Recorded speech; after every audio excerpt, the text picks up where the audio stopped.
ಕನ್ನಡ ಕಿರುತೆರೆಯಲ್ಲಿ ಹೊಸ ಅಲೆಯನ್ನ ಕ್ರಿಯೇಟ್ ಮಾಡಿದಂತಹ big boss season 11 ಮೊನ್ನೆಯಷ್ಟೇ ಅದ್ದೂರಿಯಾಗಿ ನಡೆದಿದೆ. ಸೊ ವಿನ್ನರ್ ಆಗಿ ನಮ್ಮ ಹನುಮಂತು ಅವ್ರು ಗೆದ್ರೆ ರನ್ನರ್ ಅಪ್ ಆಗಿ ನಮ್ಮ ತ್ರಿವಿಕ್ರಮ್ ಅವರು ಆರ್ಭಟ ಮಾಡಿದ್ದಾರೆ. ಸೊ ಆ ಒಂದು ಶೋಗೆ, ಆ ಒಂದು ಸ್ಟೇಜ್ ಮೇಲೆ ನಿಜವಾಗ್ಲೂ ಒಬ್ಬ ಪುಟ್ಟ ಬಾಲಕನ ಒಂದು ಡ್ಯಾನ್ಸ್ ಪರ್ಫಾರ್ಮೆನ್ಸ್ ಸುದೀಪ್ ಕಣ್ಣಂಚಲ್ಲಿ ನೀರು ತರಿಸಿದ್ರೆ ಇಡೀ ಕರ್ನಾಟಕದ ಜನರ ಮನಸ್ಸನ್ನ ಗೆದ್ದಿತ್ತು. ಅದು ಯಾರು ಅಲ್ಲ, ನಮ್ಮ ನಿಮ್ಮೆಲ್ಲರ ಪ್ರೀತಿಯ ಡಿ ಖ್ಯಾತಿಯ ಯುವನ್ ಕುಮಾರ್ ಡ್ಯಾನ್ಸ್ ಅಷ್ಟು ಚೆನ್ನಾಗಿ ಆಡಿ ಇಡೀ ಕರ್ನಾಟಕದ ಕಿರುತೆರೆ ವೀಕ್ಷಕರ ಮನಸ್ಸನ್ನ ಗೆದ್ದಿದ್ರು. ಸೊ ಯುವನ್ ಕುಮಾರ್ ಅವರ ರೊಟೀನ್ ಹೇಗಿರುತ್ತೆ, ಹಾಗೇನೆ ಅವ್ರ ತಂದೆ ತಾಯಿ ಯಾರು, ಏನು, ಯಾವ ರೀತಿ ಮಾಡ್ತಾನೆ ಡ್ಯಾನ್ಸ್ ಪ್ರಾಕ್ಟೀಸ್ ಎಲ್ಲಾನು, ಅದೆಲ್ಲ ಒಟ್ಟಾಗಿ ಅವರ ತಾಯಿ ಅಪೂರ್ವ ಅವರು ಇವತ್ತು ನಮ್ಮ ಬಾಸ್ ಟಿವಿ ಜೊತೆ ಮಾತನಾಡ್ತಾ ಹೋಗ್ತಾರೆ. ಮೇಡಮ್, ಮೊದಲನೇದಾಗಿ ನಮಸ್ತೆ, ಹೇಗಿದ್ದೀರಾ? ಚೆನ್ನಾಗಿದೆ, ನೀವು ಹೇಗಿದ್ದೀರಾ ಸರ್? ನಾನು ಸೂಪರ್ ಆಗಿದ್ದೀನಿ ಮೇಡಮ್. ಯುವನ್ ಕುಮಾರ್ ಸೊ ಈಗಾಗ್ಲೇ ಸೂಪರ್ ಡಿ ಮೂಲಕ ಅಂತೂ ಎಲ್ಲ ಡ್ಯಾನ್ಸ್ ಪ್ರಿಯರ ಒಂದು ಮನಸ್ಸನ್ನ ಗೆದ್ದಿದ್ರು. ಈಗ ಬಿಗ್ ಬಾಸ್ ಅಲ್ಲಿ ಡ್ಯಾನ್ಸ್ ಮಾಡಿ ಸುದೀಪ್ ಅವ್ರ ಕಣ್ಣಲ್ಲೇನೆ ನೀರು ತರಿಸಿದ್ದಾರೆ. ಏನ್ ಹೇಳಕ್ ಇಷ್ಟಪಡ್ತೀರಾ? ತುಂಬ ಖುಷಿಯಾಗುತ್ತೆ. ಅವ್ನು ಫಸ್ಟ್ ಮಾಡಿದ್ದು ಡಿಕೆಡಿಲಿ, ಅಲ್ಲೂ ತುಂಬ ರೆಸ್ಪಾನ್ಸ್ ಬಂತು. ಮೆಗಾ ಆಡಿಷನ್ ಟೈಮಲ್ಲೆಲ್ಲ ಆ್ಯಕ್ಚುಲಿ ಅವ್ನ ಪರ್ಫಾರ್ಮೆನ್ಸ್ ನೋಡಿ ಇವರು ಶಿವರಾಜ್ ಕುಮಾರ್ ಸರ್ ಇದ್ದವರು ಅಪ್ಪು ಸರ್ನ ನೆನೆಸ್ಕೊಂಡು ಕಣ್ಣೀರು ಹಾಕಿದ್ರು ಮೆಡಲ್ ಹಾಕುವಾಗ. ಇವನನ್ನ ನೋಡಿ ಅಪ್ಪನ ನೋಡ್ದಂಗೆ ಆಯಿತು ನನಗೆ ಅಂತ ಅಂದರು. ಅದು ನಮಗೊಂಥರ, ಯಾಕೆ ಅಂದರೆ ಅವನಿಗೆ ಫಸ್ಟು ಅಪ್ಪು ಸರ್ ಅಂದರೆ ತುಂಬ ಇಷ್ಟ. ಅವ್ರು ಆ ಮಾತು ಹೇಳಿದಾಗ ನಮಗೂ ಒಂಥರ, ಅವ್ರ ಪಾಪ ಅವಕಾಶ ಕೊಟ್ಟರು ಸ್ಟೇಜ್ ಮೇಲೆ ಮಾತಾಡೋಕ್ಕೆ. ನಮ್ಗೆ ಅವಾಗ ಮಾತಾಡೋಕ್ಕಾಗಲಿಲ್ಲ ಆ ಟೈಮಲ್ಲಿ. ತುಂಬ ಖುಷಿಯಾಯಿತು. ಅವ್ನು ಅದನ್ನು ಹೇಳೋದು ಪಾಪ ಮರೆತುಬಿಟ್ಟ ಇವಾಗ. ಅದು ತುಂಬ, ಅದನ್ನು ಮಾತ್ರ ನಾವು ಲೈಫ್ ಲಾಂಗ್ ಮರೆಯೋಕ್ಕಾಗಲ್ಲ ಇದನ್ನು. ಅಲ್ಲೂ ತುಂಬ ಎಲ್ಲರೂ ಮೆಂಟರ್ಸ್ ಆಗ್ಬೋದು ಅಥವಾ ಜಡ್ಜಸ್ ಆಗ್ಬೋದು, ಎಲ್ಲರೂ ತುಂಬ ಸಪೋರ್ಟ್ ಮಾಡ್ತಿದ್ರು ಅವನಿಗೆ. ಹಾಗಲ್ಲ, ಈ ಥರ ಮಾಡು ಅಂತ ಅಂದ್ಬಿಟ್ಟು ಅಲ್ಲೂ ತುಂಬ ಹೆಸರು ಮಾಡ್ದ, ಚೆನ್ನಾಗಿತ್ತು. ಮತ್ತು ಈಗ ಬಿಗ್ ಬಾಸಲ್ಲಿ ಅದು ಸಡನ್ ಕಾಲ್ ಬಂತು ನಮಗೆ. ಅದು ಸಾಗರ್ ಮಾಸ್ಟರ್ ಅಂತ ಅಂದ್ಬಿಟ್ಟು ಮಾಡಿದ್ರು. ಫಸ್ಟ್ ಅವ್ರಿಗೂ ಥ್ಯಾಂಕ್ಸ್ ಹೇಳ್ತೀನಿ ನಾನು. ಅವರಿಂದನೇ ಇಷ್ಟೆಲ್ಲ ಇವತ್ತು ನಾನಿಲ್ಲಿ ಮಾತಾಡೋಕ್ಕಾಗ್ತಾ ಇರೋದು. ಅವ್ರು ಕಾಲ್ ಮಾಡಿ ಈ ಥರ ಹಿಂಗಿದೆ ಮ್ಯಾಮ್ ಪರ್ಫಾಮೆನ್ಸು ಮಾಡಿಸಿ ಅಂತ ಅಂದ್ಬಿಟ್ಟು ಇದು ಮಾಡಿದ್ರು. ಹಂಗಾಗಿ ಸರಿ ಅಂತ ನಾವು ಸುದೀಪ್ ಸರಿಗಲ್ವಾ ಡೆಡಿಕೇಟ್ ಮಾಡ್ತಿರೋದು, ಮಾಡಿಸೋಣ ಅಂತ ಮಾಡಿಸಿದ್ವಿ. ತುಂಬ ಚೆನ್ನಾಗಿ ರೆಸ್ಪಾನ್ಸ್ ಬರ್ತಾಯಿದೆ, ತುಂಬ ಖುಷಿಯಾಗುತ್ತೆ. ಸಾಂಗು ಹಾಗೆ ಇತ್ತು. ತುಂಬ ಹೆಮ್ಮೆ ಆಗುತ್ತೆ, ನನಗೂ ಒಂಥರ ಖುಷಿ ಆಗುತ್ತೆ ಸರ್. ಸೊ ಯುವನ್ ಪರ್ಫಾರ್ಮ್ ಮಾಡಿರುವಂತಹ ಹಾಡನ್ನ ಸ್ವತಃ ಸುದೀಪ್ ಅವರ ಪುತ್ರಿ ಸಾನ್ವಿ ಸುದೀಪ್ ಅವರೇ ಹಾಡಿರುವಂತದ್ದು. ಸೊ ಅದ್ರ ಜೊತೆಗೂ ಇವ್ರ ಡ್ಯಾನ್ಸ್ಗೂ ಒಂದ್ ಕಡೆ ಮಗಳ ವಾಯ್ಸು, ಇನ್ನೊಂದ್ ಕಡೆ ಈ ಪುಟ್ಟ ಬಾಲಕನ ಡ್ಯಾನ್ಸು, ಇನ್ನೊಂದ್ ಕಡೆ ತಾಯಿ ನೆನಪು, ಮೂರನ್ನು ಒಟ್ಟಿಗೆ ನೋಡ್ತಾ ಇದ್ರೆ ಸುದೀಪ್ ಅವ್ರು ಖುಷಿ ಪಡ್ಬೇಕು, ಒಂದ್ ಕಡೆ ಭಾವುಕರಾಗ್ತಾರೆ. ಅದ್ರ ಜೊತೆಗೆ ಎರಡೆರಡು ಗಿಫ್ಟ್ ಗಳನ್ನ ಕೊಡ್ತಾರೆ, ಒಂದು ಮುತ್ತು, ಇನ್ನೊಂದು ಬ್ರೇಸ್ಲೆಟ್. ಸೊ ಆ ಪ್ರೌಡ್ ಮೂಮೆಂಟ್ ನೀವು ಅಲ್ಲಿ ಸ್ಟೇಜ್ ಹತ್ರ ನೋಡಿದಾಗ ಹೆಂಗ್ ಅನ್ನಿಸ್ತು?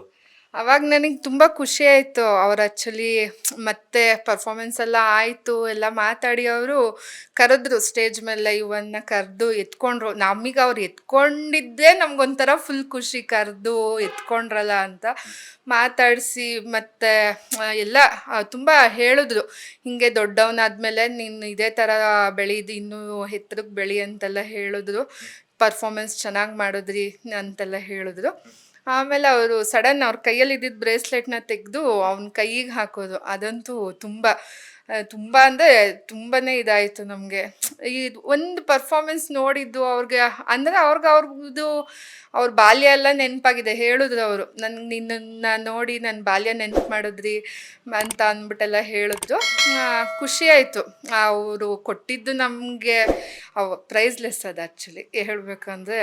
ತುಂಬಾ ಅಂದರೆ ತುಂಬ ಖುಷಿ ಆಯಿತು. ಅದಕ್ಕೆ ಬೆಲೆ ಕಟ್ಟೋಕ್ಕಾಗಲ್ಲ.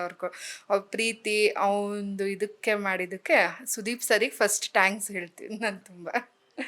ಒಂದ್ ಕಡೆ ಶಿವಣ್ಣನ ಕಡೆಯಿಂದ ಒಂದು ಪ್ರೌಡ್ ಮೂಮೆಂಟ್ ಮೆಡಲ್ ಸಿಕ್ಕಿದ್ದು, ಇನ್ನೊಂದ್ ಕಡೆ ಸುದೀಪ್ ಸರ್ ಕಡೆಯಿಂದ ಒಂದು ಬ್ರೇಸ್ಲೆಟ್ ಸಿಕ್ಕಿದ್ದು. ಅದ್ರ ಜೊತೆಗೆ ಅಪ್ಪುನೇ ನೆನಪಾದ್ರು ಅಂತ ಶಿವಣ್ಣ ಹೇಳ್ತಾರೆ, ಇನ್ನೊಂದ್ ಕಡೆ ನನ್ನ ಬಾಲ್ಯ ನೆನಪಾಯ್ತು ಅಂತ ಕಿಚ್ಚ ಸುದೀಪ್ ಅವ್ರು ಹೇಳ್ತಾರೆ. ಒಬ್ಬ ಮಗನ ತಂದೆ ತಾಯಿಯಾಗಿ ನೀವೆಷ್ಟು ಪ್ರೌಡ್ ಫೀಲ್ ಆದ್ರಿ, ಅಂಡ್ ಆ ಒಂದು ಮೂಮೆಂಟ್ ನಿಮ್ಗೆ ಎಷ್ಟು ಗರ್ವ ತಂದ್ಕೊಡ್ತು ಅಂತ? ಅದು ನಿಜವಾಗ್ಲೂ ಒಂದೊಂದು ಟೈಮು ಒಂದೊಂದು ಪರ್ಫಾರ್ಮೆನ್ಸ್ ಒಂದೊಂದು ಥರ ತುಂಬ ಇದು ಬಂತು. ಅಡಿಕೆಡಿಲ್ಲೂ ಅಷ್ಟೇ ಅವ್ರ ಅಪ್ಪು ಸರ್ನ ನೆನೆಸ್ಕೊಂಡು ಹತ್ತಿದ್ದು, ಅದಂತೂ ನಮಗೆ ನಾವೇ ಅಲ್ಲಿ ಕಣ್ಣೀರು ಹಾಕ್ಬಿಟ್ವಿ ಇಬ್ರು. ಮತ್ತು ಇವ್ರ ಅಪ್ಪನೂ ಅಷ್ಟೇ, ಅವರು ಅಪ್ಪು ಸರ್ದು ದೊಡ್ಡ ಫ್ಯಾನು. ಇವನು ಚಿಕ್ಕದ್ರಲ್ಲಿ ಅವನು ಆ್ಯಕ್ಚುಲಿ ವಿಡಿಯೋ ಈ ಥರ ಟಿ ವಿ ನೋಡಿಕೊಂಡೆ ಅವ್ನು ಡ್ಯಾನ್ಸ್ ಕಲಿತಾ ಇದ್ದಿದ್ದು. ಫಸ್ಟ್ ಅವ್ನು ಡ್ಯಾನ್ಸ್ ಮಾಡಿದ್ದು ಅಪ್ಪು ಸರ್ದೇ. ಯಾವುದದು ನಟ ಸಾರ್ವಭೌಮ, ಆ ಸಾಂಗಿಗೆ ಮಾಡ್ತಾ ಇದ್ದ. ನಾವು ಏನು ಡ್ಯಾನ್ಸು ಸುಮ್ಮನೆ ನೋಡಿದಾಗ ಟಿ ವಿಲೆಲ್ಲ ನೋಡ್ತಿದ್ದ ಮಾಡ್ತಾ ಇದ್ದ, ಖುಷಿ ಆಗ್ತಿತ್ತು. ಈ ಥರ ಮಾಡ್ತಾನಲ್ಲ ಅಂದ್ಬಿಟ್ಟು ಸುಮ್ಮನೆ ಡ್ಯಾನ್ಸ್ ಕ್ಲಾಸಿಗೆ ಹಾಕೋಣ ಅಂತ ಹಾಕಿದ್ವಿ. ಹೋಗ್ತಿದ್ದ, ಪ್ರಾಕ್ಟೀಸು ಹಿಂಗೆ ಇರಲಿ, ಟಚ್ಚಲ್ಲಿ ಇರಲಿ ಅಂದ್ಬಿಟ್ಟು. ಆಮೇಲೆ ಅದೇ ಇನ್ನು ಕೋವಿಡ್ ಅದು ಇದು ಅಂತ ಬಂತು. ಆಮೇಲೆ ಮಧ್ಯದಲ್ಲಿ ಡ್ರಾಪ್ ಔಟ್ ಆಯ್ತು 2 ವರ್ಷ. ಆಮೇಲೆ ಮತ್ತೆ ಈ ಕಡೆ ಇಲ್ಲಿ ಇನ್ನೊಬ್ಬರು ಸರ್ ಆಕಾಶ್ ಮಾಸ್ಟರ್ ಅಂತ ಅಂದ್ಬಿಟ್ಟು, ಅವರು ನಮಗೆ ತುಂಬ ಸಪೋರ್ಟ್ ಮಾಡಿದ್ದು ಅಂದರೆ ಆಕಾಶ್ ಮಾಸ್ಟರ್ ಇದೆಲ್ಲದಕ್ಕೂ. DKD ಆಡಿಷನ್ಸ್ ಕೊಡಿಸಿದ್ದು ಇದು ಎಲ್ಲ ಅವರೇ.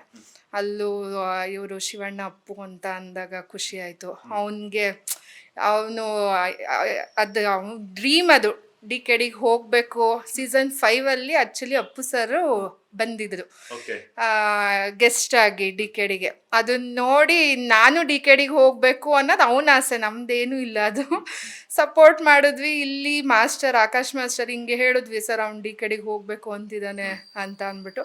ಅವರು ಸರಿ ಮ್ಯಾಮ್ ಆಡಿಷನ್ ಕೊಡ್ಸೋಣ ಅಂತ ಸೀಸನ್ 7 ಬಂತು. ಆಡಿಷನ್ ಕೊಟ್ವಿ. ಫಸ್ಟ್ ರೌಂಡು, ಸೆಕೆಂಡ್ ರೌಂಡು ಅಂತ ಹಿಂಗೆ ಆಯಿತು. ಮೆಗಾ ಆಡಿಷನ್ನಿಗೂ ಕಾಲ್ ಬಂತು. ನಾವು ಬರುತ್ತೋ ಇಲ್ವೋ ಅಂದ್ಕೊಂಡಿದ್ವಿ. ಫುಲ್ ಖುಷಿಯಾಗೋಯ್ತು ಬಂದ ತಕ್ಷಣ. ಅದರಲ್ಲೂ ಅವ್ನ ಪರ್ಫಾರ್ಮೆನ್ಸ್ ಆದಮೇಲಂತೂ ಇನ್ನೂ ಅವಾಗಲೂ ಅಷ್ಟೇ ತುಂಬ ಇದಾಗೋಗ್ಬಿಡ್ತು ಅವನದು ಪರ್ಫಾರ್ಮೆನ್ಸ್ ಆಗಲಿ, ಸರ್ ಅಪ್ಪು ಅಂತ ಅಂದಿದ್ದಾಗಲಿ. ನಮಗೆಲ್ಲದಕ್ಕಿಂತ ಅದು ತುಂಬ ಅಂದರೆ ತುಂಬ ಖುಷಿ ಆಯಿತು. 2 ಕಡೆನೂ ಅಷ್ಟೇ ಅವ್ನು ಮಾಡಿದ್ದು. ಅಲ್ಲೂ ತುಂಬ ಸೀಸನ್ ಫುಲ್ ಇದ್ದ, DKD ಸೀಸನ್ ಫುಲ್ ಇದ್ದ. ರಕ್ಷಿತಾ ಮ್ಯಾಮ್ ಆಗಲಿ, ಇದು ರಾಘು ಸರಿಗೆ ಅವನು ವೀಕ್ಲಿ ಕ್ವಶನ್ಸ್ ಕೇಳೋದಿರ್ತಿತ್ತು, ಸ್ಟೋರಿ ಹೇಳಿಸ್ತಾ ಇದ್ದು, ಕ್ವಶನ್ ಕೇಳೋಕೆ ಹೇಳ್ತಿದ್ದು. ಚಿನ್ನಿ ಮಾಸ್ಟರ್ ಆಗಲಿ ಎಲ್ಲರೂ ಸಪೋರ್ಟ್ ಮಾಡೋದು, ಕಮೆಂಟ್ಸ್ ಎಲ್ಲ ಚೆನ್ನಾಗಿ ಕೊಡ್ತಾಯಿದ್ರು. ಕೋರಿಯೋಗ್ರಾಫರ್ಸು ಎಲ್ಲ ಚೆನ್ನಾಗಿ ಇದು ಮಾಡ್ತಿದ್ರು. ಇಲ್ಲೂ ಅದೇ ಸುದೀಪ್ ಸರ್, ಇದು ನಮಗೆ ಅದು ಲಕ್ ಆ್ಯಕ್ಚುಲಿ ಹೇಳಬೇಕು ಅಂದರೆ ಬಿಗ್ ಬಾಸ್ದು.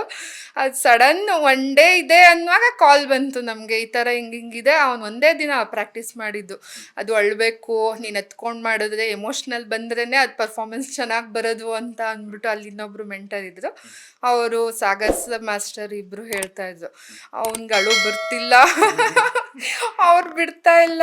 ಮತ್ತು ನಾನು ಆಚೆ ಹೋಗ್ತೀನಿ, ನೀನು ಅವಾಗ ಮಾಡು ಅಂತ ಹೇಳ್ಬಿಟ್ಟು ನಾನು ಹೋದೆ. ಅವನು ನಿಜ ರಿಯಲ್ಲಾಗತ್ತು ಮಾಡಿದ್ದು.